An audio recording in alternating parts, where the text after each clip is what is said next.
Bribtu Rizka semprot penyidik ngotot ia tiba di TKP setelah pembunuhan Brigadir Esko.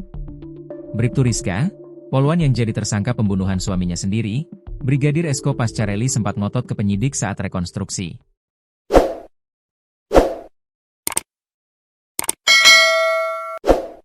Aksi ngotot Bribtu Rizka itu sesaat setelah dirinya tiba di TKP, Dusun Nyur Lembang, Desa Lembar, Kecamatan Lembar, Lombok Barat, Senin, 29 Agustus 2025.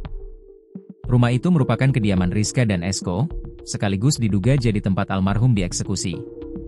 Di dalam rumah itu, menurut ayah Brigadir Esko, terdapat bercak darah diduga milik almarhum. Bercak darah itu ditemukan di kamar dan barang-barang milik anak korban. Jasad Brigadir Esko ditemukan tak jauh dari rumah mereka pada Minggu, 24 Agustus 2025. Ia ditemukan dalam kondisi tubuh membengkak, wajah rusak, dan leher terjerat tali. Brigadir Esko awalnya diduga meninggal dunia karena mengakhiri hidup. Namun pihak keluarga merasa janggal hingga akhirnya polisi menetapkan Bribtu Rizka sebagai tersangka pembunuhan Brigadir Esko. Meski sudah jadi tersangka, Bribtu Rizka diduga masih belum mengakui perbuatannya. Bahkan pada saat rekonstruksi, ada beberapa adegan yang ditolak diperankan oleh Rizka. Adegan itu kemudian diperagakan oleh pemeran pengganti. Para rekonstruksi itu, Bribtu Rizka terlihat mengenakan baju tahanan berwarna merah. Rizka juga memakai kerudung coklat panjang menutupi bagian dadanya. Tampak juga Rizka memakai masker berwarna putih untuk menutupi wajahnya. Saat berjalan melewati kerumunan warga, Bribtu Rizka tidak menunduk. Ia berjalan santai dengan pandangan lurus ke depan. Terlihat kedua tangan Bribtu Rizka diborgol dan ia memakai sandal jepit.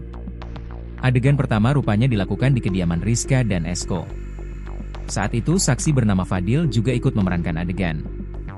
"Rizka di sini ya? Di sini kamu kan?" tanya penyidik pada video yang beredar di TikTok.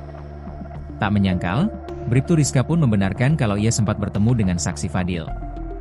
"Pokoknya saya sempat papasan sama Fadil," kata Rizka dengan suara lantang.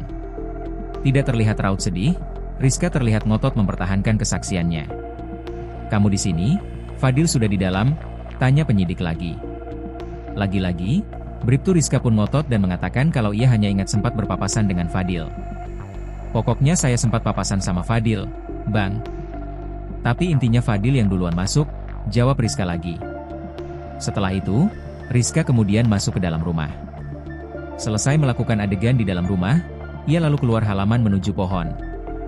Bribtu Rizka tampak menjemur pakaian di bawah pohon tersebut. Kemudian pada adegan lainnya, terlihat Bribtu Rizka digantikan oleh pemeran pengganti.